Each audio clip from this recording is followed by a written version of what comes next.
Hello friends, क्या हाल है।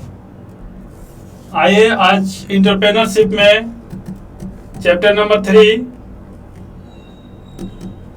का पार्ट 2 करेंगे। क्वेश्चन नंबर 6 तक हो गई थी। हमने बताया था पूर्वानुमान कितने कितने समय, अल्पकालीन, मध्यकालीन और दीर्घकालीन। आइए आज आगे चलें। क्वेश्चन नंबर 7, अल्पकालीन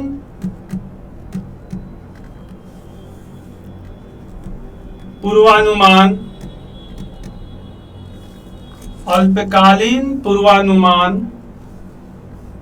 बताया था आपको कम समय के लिए होता है कि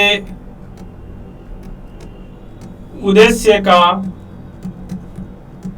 वर्णन करें।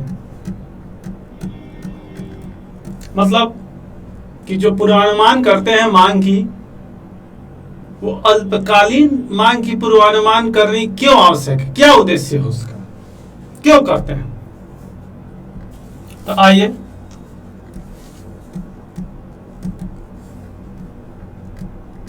अल्पकालीन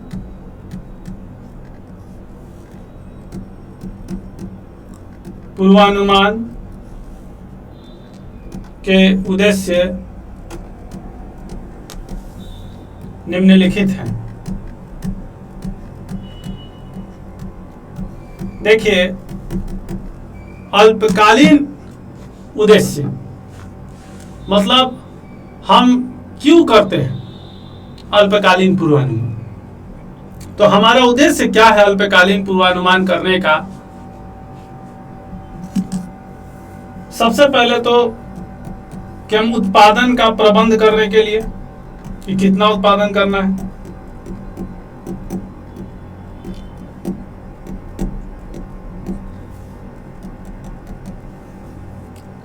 सामग्री और श्रम की कितनी उपलब्धता की जरूरत है, एवं श्रम की उपलब्धता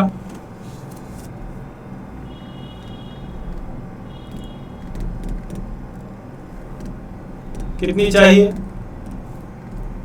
इसमें सहायक होता है। कितने पैसे की जरूरत है, रोकड़ बजट बनाने में सहायक।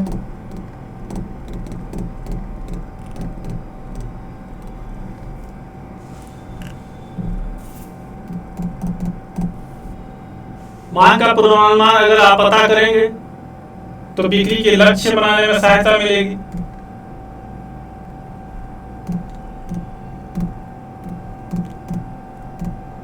बिक्री लक्ष्य निर्धारित करने के लिए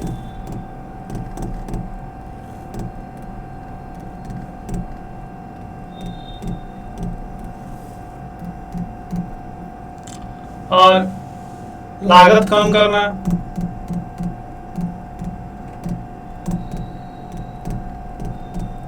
तो यह है अल्पकालीन पूर्वानुमान के उद्देश्य।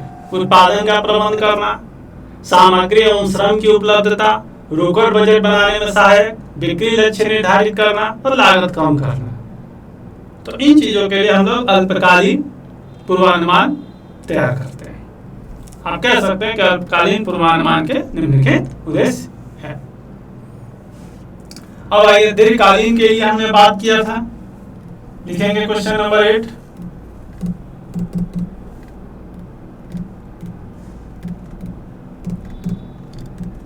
दीर्घकालीन पूर्वानुमान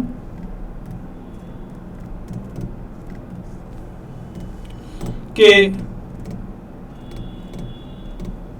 उद्देश्य का वर्णन करें। तो दीर्घकालीन का मतलब होता है लंबे समय के लिए। तो लंबे समय के लिए हमें पूंजीगत व्यय करना होता है, इसके लिए दीर्घकालीन पूर्वानुमान का करना आवश्यक है। आइए लिखेंगे दीर्घकालीन पूर्वानुमान के उद्देश्य। हमें दीर्घकालीन का मतलब दीर्घ समय के लिए, लंबे समय के लिए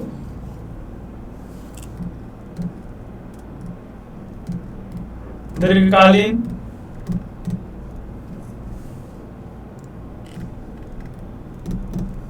पूर्वानुमान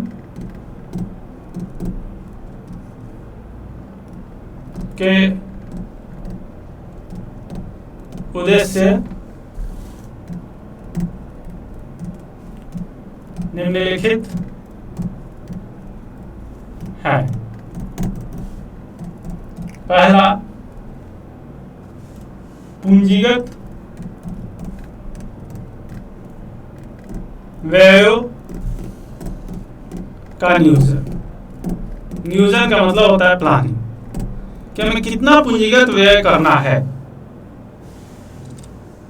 स्थायी संपत्ति जैसे भवन, प्लांट एंड मशीनरी, कितना इन्वेस्ट करना उसमें, इसके लिए जरूरी है। दूसरा, मानव शक्ति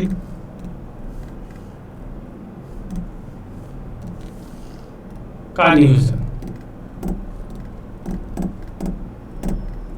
कितनी मानव शक्ति की जरूरत होगी, कितने कर्मचारी की जरूरत होगी आपको अपने फैक्ट्री के लिए, उद्योग के लिए।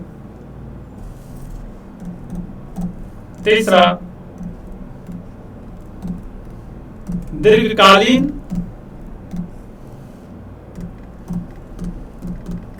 वित्तीय आवश्यकताओं का नियोजन।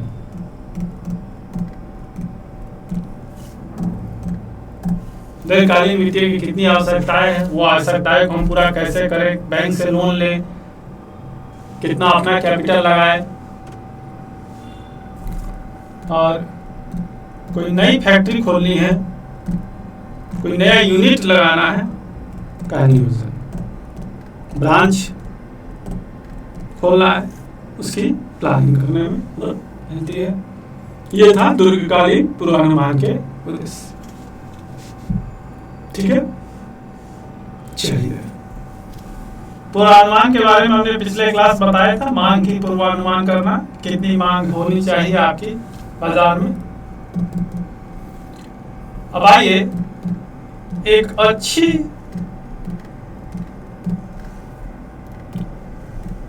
पूर्वानुमान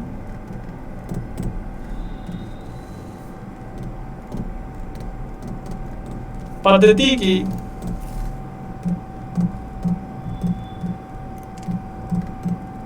विशेषताएं का वर्णन करें।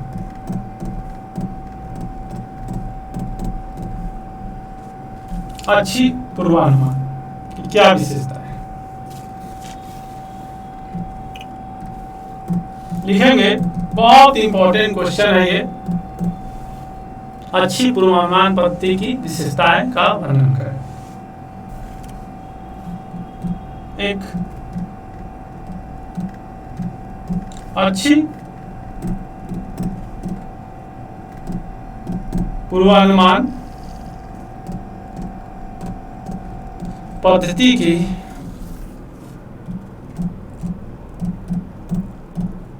विशेषताएं निम्नलिखित है।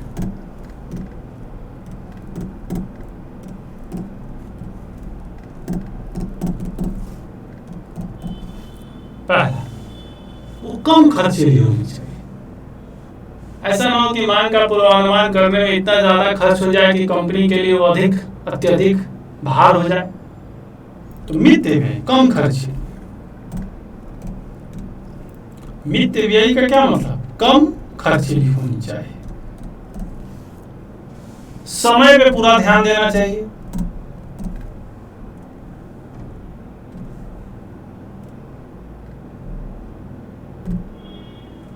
समय पर ध्यान,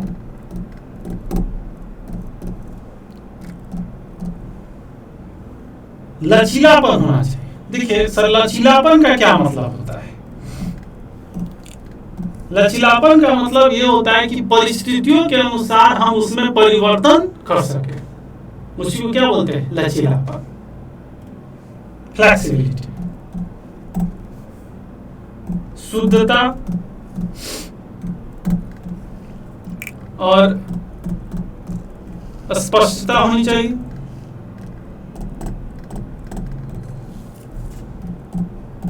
सरलता होनी चाहिए, जल्दी से समझ में आ जाए।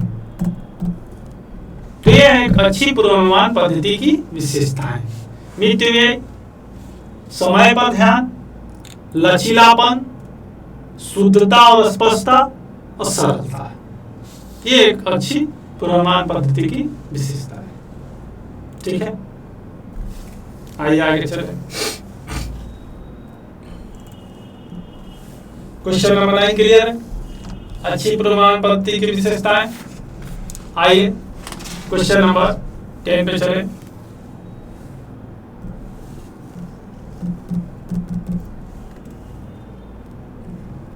विपणन, हम लोग इसको आगे भी बहुत डिटेल्स पढ़ेंगे। मार्केटिंग,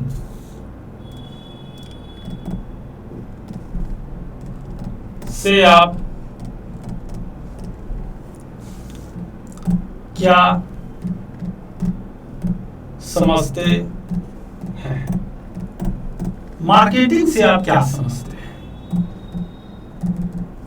बड़े आप सुनते होंगे मार्केटिंग, मतलब यूं समझिए कि किसी प्रोडक्ट को बेचने की कला। विपणन,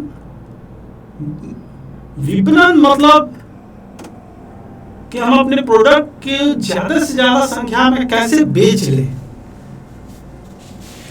क्या क्या विपणन के लिए करना चाहिए? तो उस प्रोडक्ट का प्राइस सही होना चाहिए, क्वालिटी सही होनी चाहिए, विज्ञापन हो सकता है। तो आइए विपणन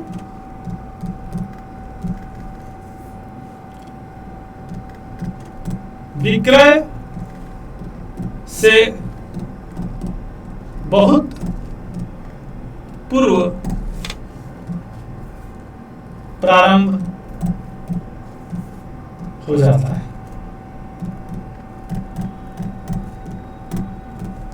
तथा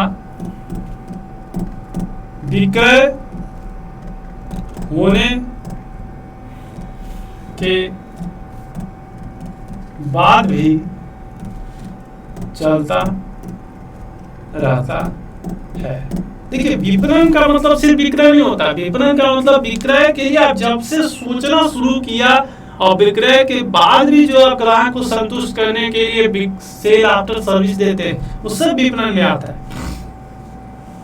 जैसे विक्रय करने के लिए आपने उपभोक्ता की रुचि जानने का प्रयास किया, क्या रुचि है, वहां से विपणन शुरू हो गया।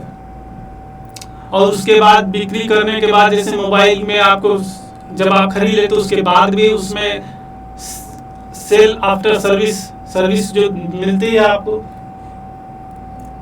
तो वो सब विपणन का ही पार्ट है।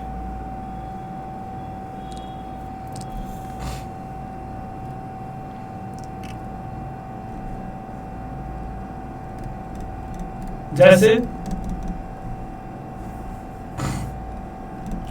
उपभोक्ता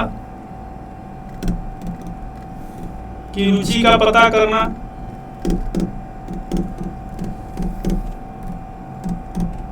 यह विपणन का ही पार्ट है। विक्रय होने के बाद भी ग्राहक को सेवाएं देना,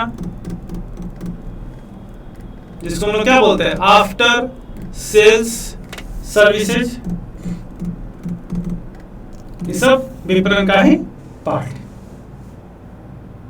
विपणन का मतलब है कि सिर्फ ग्राहक को माल बेचना नहीं, बल्कि ग्राहक की पूर्ण संतुष्टि, यह विपणन में आती है। हम कह सकते हैं कि विपणन विक्रय से एक बड़ा सोच है, बल्कि विक्रय विपणन का ही एक पार्ट है। आइए क्वेश्चन नंबर 11 पे चलें।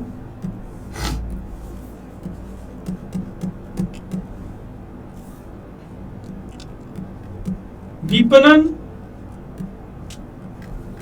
की कितनी अवधारणाएं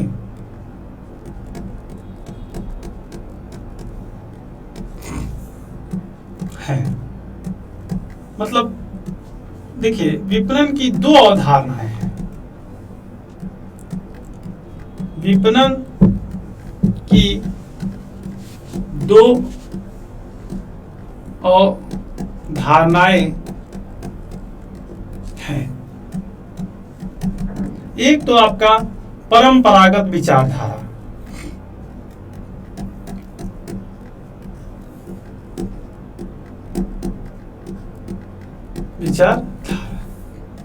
और दूसरा आधुनिक विचारधारा।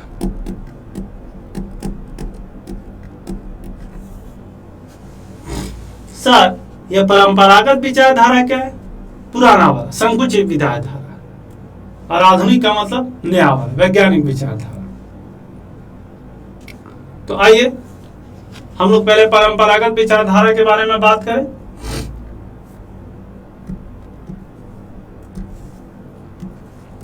क्वेश्चन नंबर 12,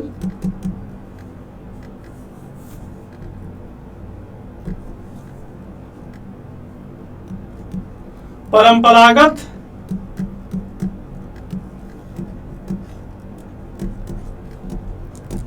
विचारधारा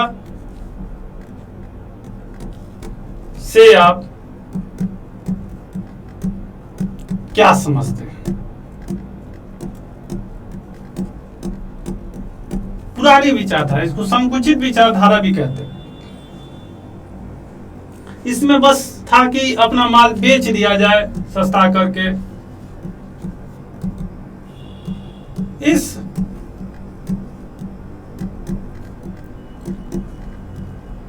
विचारधारा के अनुसार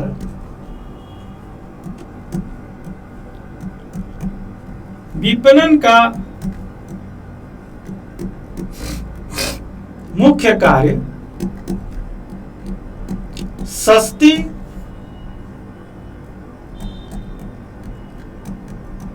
वस्तुएं और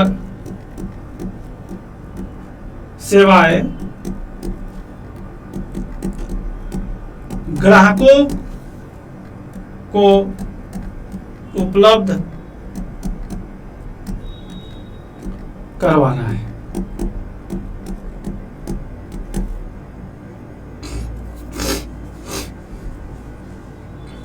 इसमें व्यवसाय का मुख्य उद्देश्य लाभ कमाना होता है। इसमें व्यवसाय का मुख्य उद्देश्य लाभ कमाना होता है।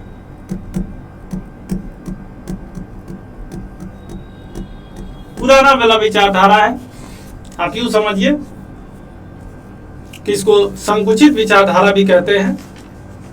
आज के तारीख में ये वाला विचारधारा नहीं चलता, बल्कि आधुनिक विचारधारा चलता है। तो सर, आधुनिक विचारधारा में क्या होता है? तो आइए लिखेंगे क्वेश्चन नंबर 13, विपणन की आधुनिक विचारधारा से आप क्या समझते हैं? आधुनिक विचारधारा से आप क्या समझते हैं? ये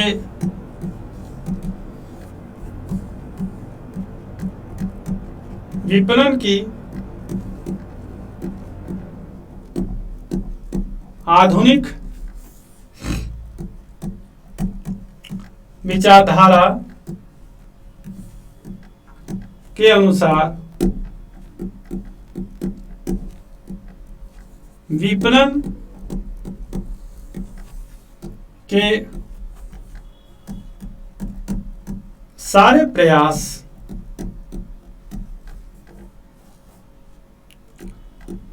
उपभोक्ता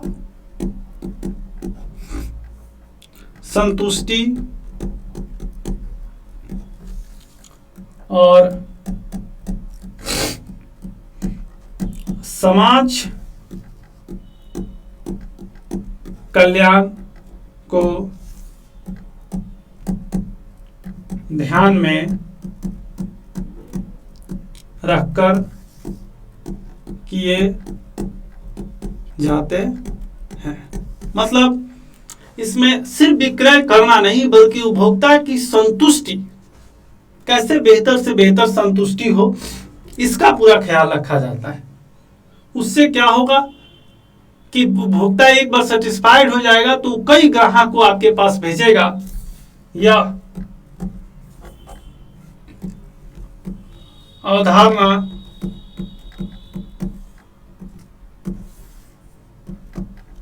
व्यवसाय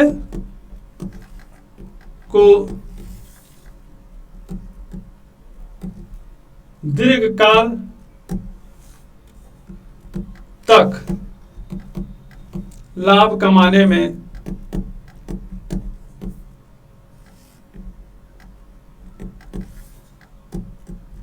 सहायता करता है। देखिए, जैसे परंपरागत विचारधारा किसी भी कस्टमर को, मान लीजिए एक दवा बेचने वाला है तो कोई भी दवा बेच देगा, चाहे वो एक्सपायरी क्यों ना हो। लेकिन आधुनिक विचारधारा में कभी भी वो एक एक्सपायर्ड दवा अपने कस्टमर को नहीं देगा या गलत दवा नहीं देगा जिससे उसको किसी तरह की कोई हानि पहुंचे, क्योंकि यहाँ पे ग्राहकों की संतुष्टि का ध्यान रखना अत्यंत आवश्यक है, जिससे वो और भी ग्राहक आपके पास भेजे, जिससे दीर्घकाल में आप बहुत सारे लाभ कमाएं। यह है विपणन की आधुनिक विचारधारा। क्लियर है? हाँ सर, क्लियर है। चलिए आगे चले लास्ट क्वेश्चन की तरफ। क्वेश्चन नंबर 14, विपणन की प्रकृति मतलब नेचर एवं क्षेत्र का वर्णन करें।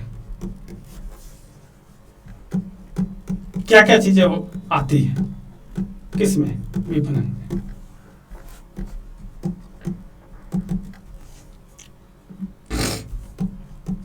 विपणन की प्रकृति एवं क्षेत्र निम्नलिखित है।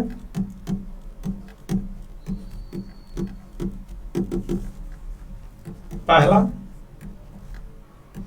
उपभोक्ता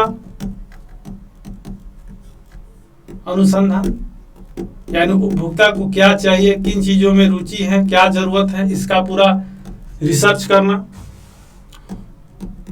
उत्पाद नियोजन, उत्पाद की प्लानिंग करना। नियोजन मतलब प्लानिंग, बीएसटी में देखते होंगे आप लोग। मूल्य निर्धारण, किसी वस्तु का मूल्य कितना होना चाहिए, बहुत ही इंपॉर्टेंट चीज है। वितरण कैसे किया जाए, डिस्ट्रीब्यूशन, वितरण माध्यम सुना होगा आपने, होलसेलर, रिटेलर, डिस्ट्रीब्यूटर। वितरण माध्यम का चयन कैसे किया जाए कि कस्टमर तक पहुंचे। विक्रय संवर्धन, सर विक्रय संवर्धन क्या है? रणनीति मतलब ग्राहकों को कैसे अट्रैक्ट किया जाए, सुना होगा कैश डिस्काउंट, बम्पर धमाका, बाय 2 गेट 1 फ्री, इस तरह की चीजें। प्राइस, विक्रय बाद सेवाएं, जैसे मोबाइल वगैरह में मिलती है आपको, इलेक्ट्रॉनिक आइटम में सेल आफ्टर सर्विस। तो ये सारा विपणन का प्रकृति एवं क्षेत्र है। ठीक है, तो ये था आपका चैप्टर 3। आप होमवर्क जरूर कंप्लीट किया करें, असाइनमेंट पे अपलोड किया करें। Thank you.